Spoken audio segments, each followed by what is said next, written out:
Hey, in this video I'd like to demonstrate my ultra thin crust low carb pizza. Now one of the hardest things for me going low carb is giving up all the great food I grew up eating in an Italian American household. All the pastas, the pizza of course, and the great Italian desserts like cannoli and sugar cookies. One thing that I do refuse to give up, I've been able to give up the pasta, the sweets, that wasn't that hard, cookies and ice cream and cake, but I refuse to give up pizza. So I was able to develop a low-carb version of pizza. It uses a tortilla as a dough. Now I know that's a big part of pizza, and that's something that I spent years working on, is different kinds of dough recipes for traditional pizza. I even have the tools of ignorance from those days. I won't be using these in today's demonstration, but I take my pizza pretty seriously. But one thing I was able to find out going with the tortilla version is that once you get the sauce, the cheese, and the toppings on it, you really don't notice that it's on essentially a cracker. And if you like thin crust pizza, so much the better. And the only problem with the tortillas is that they tend to be high in carb, especially the flour tortillas.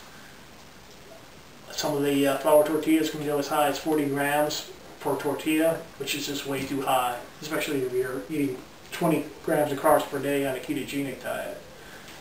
But the one problem is the taste quality of tortillas is inversely proportional to the carbohydrate content. In other words, the lower the carbs, the more they start tasting like dirt. As a compromise, I found these low-carb version here at the grocery store. They're made from flaxseed, and they have 13 grams per tortilla. Now, one thing you can do, of course, to lower the carb content is to just eat half of it. And they're pretty filling. I mean, once you get the toppings on them, you could share that with somebody, and then you'd be well within your carb allotment. So let's get set up here, and I'll show you how to get started. Okay, I got my saute pan here heating up. I'm going to put a little bit of olive oil in here, probably about a tablespoon. And what we need to do is saute the vegetable toppings first. And that's because the tortilla pizza doesn't cook that long in the oven, and it's at a lower heat. So the vegetables tend to be a little hard. So I like to kind of soften them up a bit with a quick saute, and also brings out the flavor.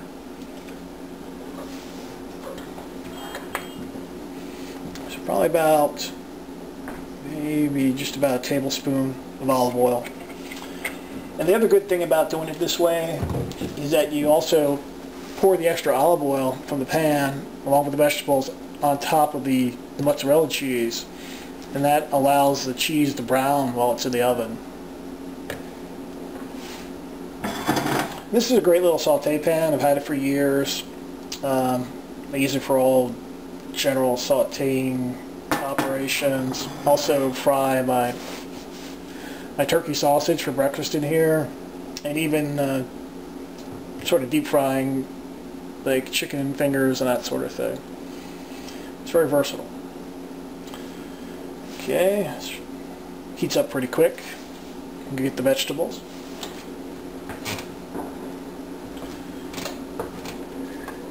And for our vegetables, I'm going with some chopped onions, green pepper, and white mushrooms.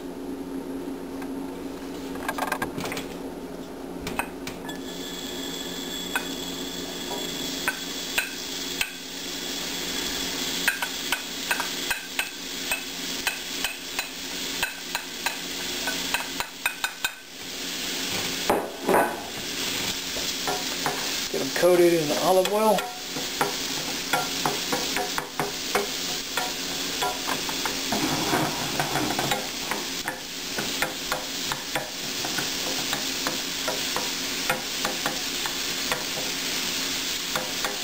It doesn't take long, it's just a quick saute.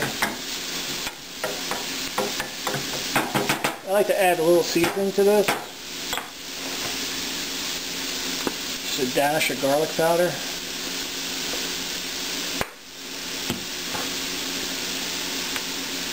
and some black pepper.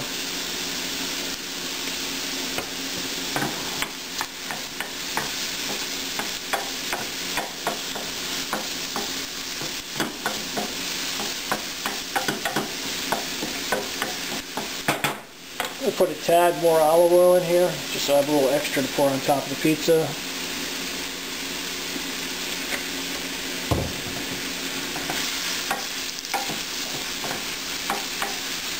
Yeah, that's better.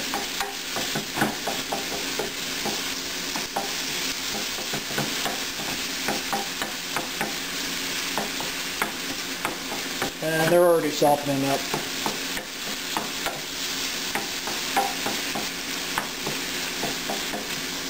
I mean, you want your veggies kind of crunchy on the pizza, but you don't want them like completely raw.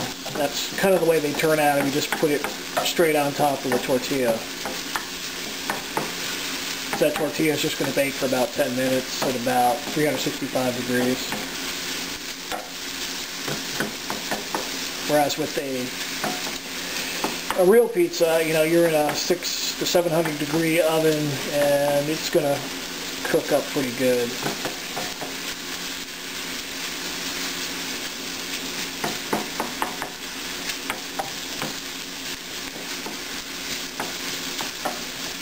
Okay, I'm going to turn off the heat on these and get set up to start putting the pizza together.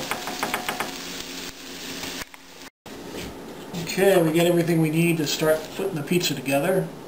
I just use a square baking pan, rectangular baking pan. You could use a round pizza pan. You just need something to put the tortilla on when it's in the oven.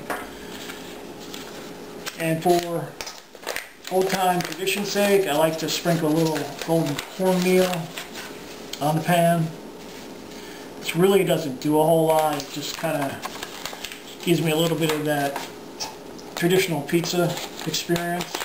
Really, you're supposed to put this on the serving pan when it comes out of the oven, and then the hot dough will pick up a little bit of the cornmeal and add a bit of a crunch to the dough.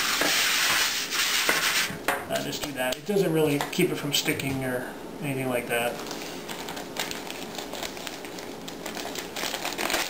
And then we'll put the very thin tortilla on that. I mean, you can't exactly hand toss this, but there you go. Alright. And then the sauce that we made the other day, marinara sauce. And as I pointed out in that video, tomato sauce isn't really considered low carb just because it tends to be high, it has a high glycemic index. But I'm only going to put about a tablespoon or two on here, so the actual carbs from the tomato sauce are going to be pretty low. Let's see, there's some chunks of garlic in there. Add some flavor to it. And like I said, you'll be really surprised the flavor you get out of this.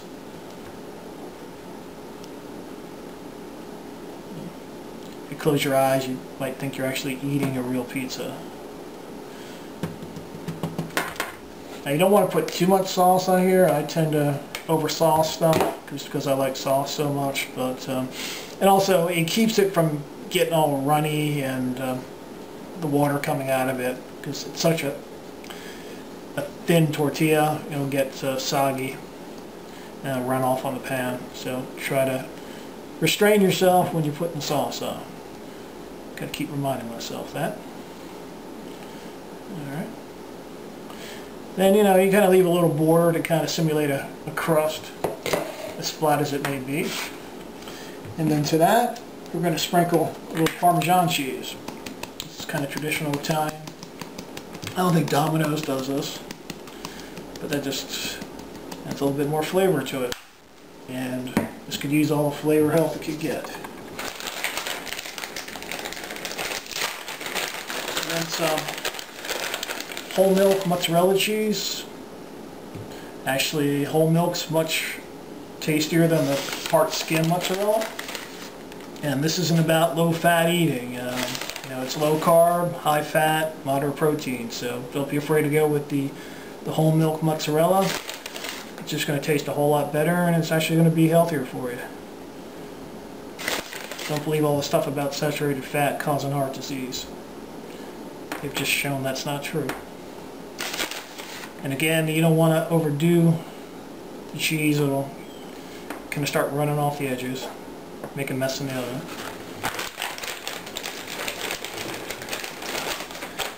And then before I start putting the toppings on, this is what really gives it that pizza flavor. Some dried oregano. Just sprinkle maybe half teaspoon or less on top.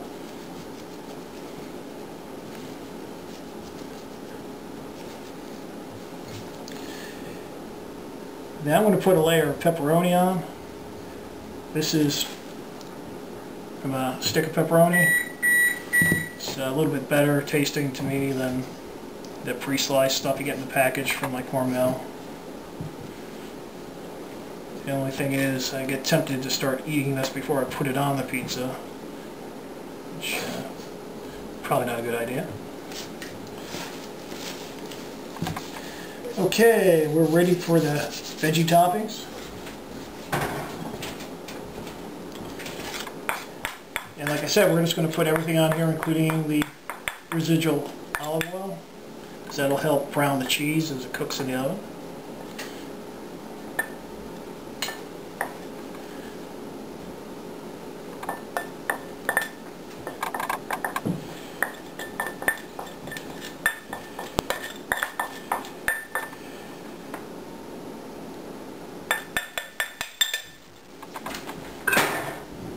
Okay, that's all there is to it. I'm going to pop that in the oven for about 10 minutes at 365 degrees, and we'll come back and see what it looks like.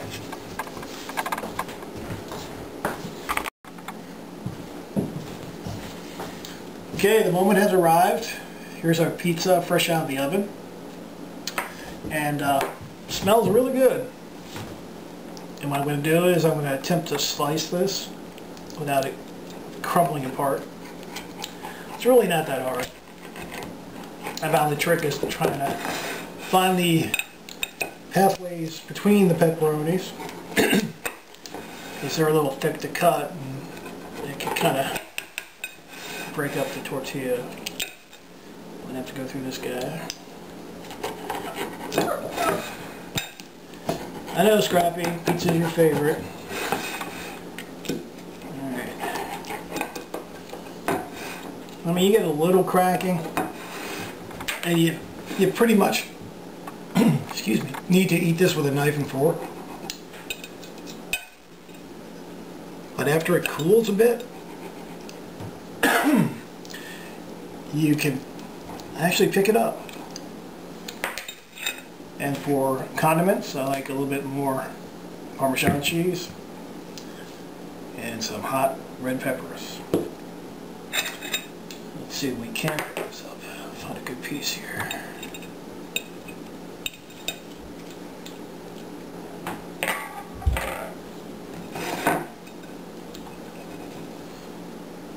There you go.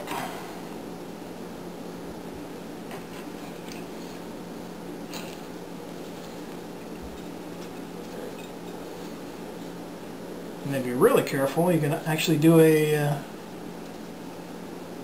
little New York fold, actually. But you gotta wait till it cools before you can actually get that fancy with it. But it's surprisingly good. It gives you that experience of an actual pizza, especially when you use all these ingredients. You know, fresh made marinara sauce, your fresh veggies, sauteed, and even, you know, the extra oregano. That all contributes to the pizza flavor.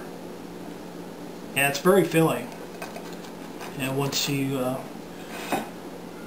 get going on your low-carb diet, you find your appetite kind of goes down a bit, and this is more than enough, really. Just don't try to wash it down with a cold beer. It'd be great. Okay? If you want to try this next Friday night.